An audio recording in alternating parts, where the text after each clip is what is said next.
दरभंगा जिला के बहादुरपुर थाना क्षेत्र के दिलावरपुर पंचायत के गंज चौक के रहने वाले अधिवक्ता अंजनी कुमार के द्वारा अपने ही भाई डॉक्टर मिथिलेश भगत व उनके पुत्र कुमार विशाल उर्फ बालाजी पर परिवार की जमीन बेचने का आरोप लगाकर लहरियासराय थाना में मामला दर्ज कर दिया है।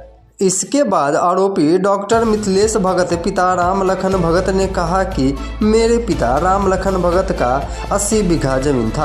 वह कुछ जमीन खुद बेचे थे, जो बच गया था वह हमारे 6 भाई में बंटवारा हो गया और पिताजी 15 बीघा जमीन खुद रखे थे। वहीं उनके देहांत होने के बाद सभी भाइयों ने घर पर ही अमीन को बुलाकर उसे बंटवारा कर लिया गया, जिसमें सभी भाई अपने अपने जरूरत के हिसाब से ज़मीन बेचते गए। साथ ही अधिवक्ता अंजनी भगत भी अपने हिस्से से अधिक का ज़मीन बेच लिए हैं। उन्होंने बताया कि जो मेरे हिस्से में पिताजी ने क्लिनिक बनाने के लिए ज़मीन दिए थे 15 धूर, वह गंज चौक पर है। उस ज़मीन को मेरा पुत्र कुमार विशाल उर्फ बालाजी ने बेच लिया है।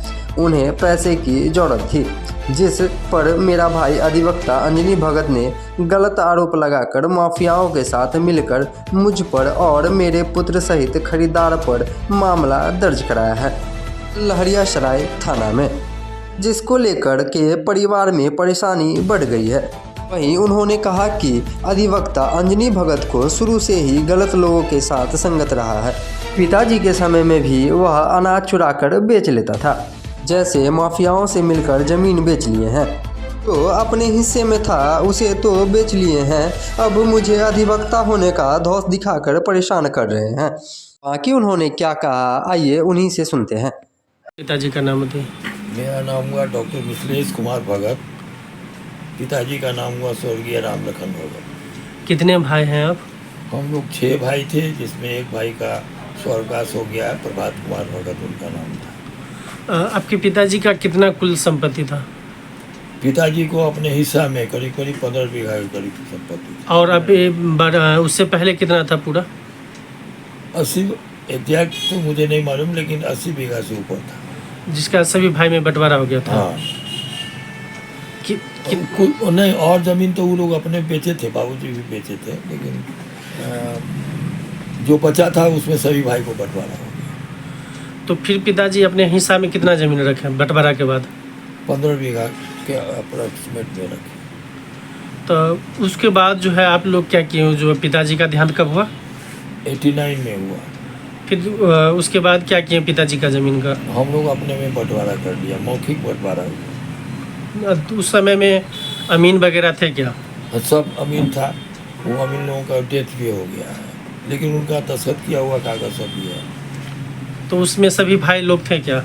हाँ, सभी भाई लोग थे। तो उसके बाद जो संपत्ति बचा सभी भाई लोग का, तो उसके बाद वो लोग अपने अपने हिस्सा की ज़मीन बेचा क्या? हाँ, अपने हिस्सा की सभी ज़मीन जैसे जैसे समझ में आया है अपना बेचा है उन्होंने।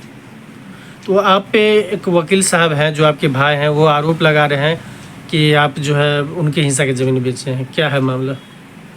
उनका हिस्सा नहीं है, बाबूजी हमको पहले से दे गए थे क्लिनिक बनाने के लिए, क्योंकि मैं अपने घर का पहला डॉक्टर बना था, इसलिए नर्सिंग होम खोलने के लिए उन्होंने हमको दिया था।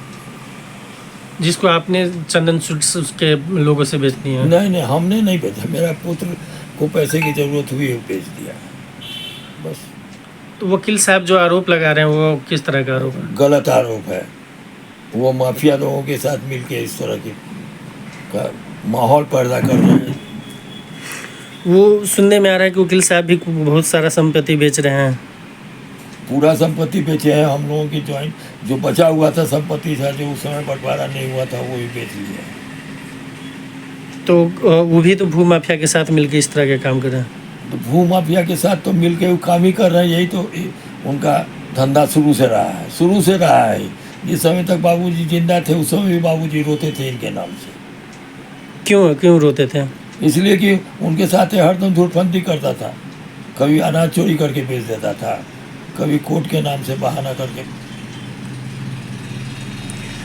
तो अभी जो आरोप लगा है इस पर आप क्या कहना चाहेंगे? ये ज़मीन हमारी है, हमारा बेटा बेच दिया है, ये ज़मीन हमारी बाबूजी ने हमको दे रखा था। ठीक है।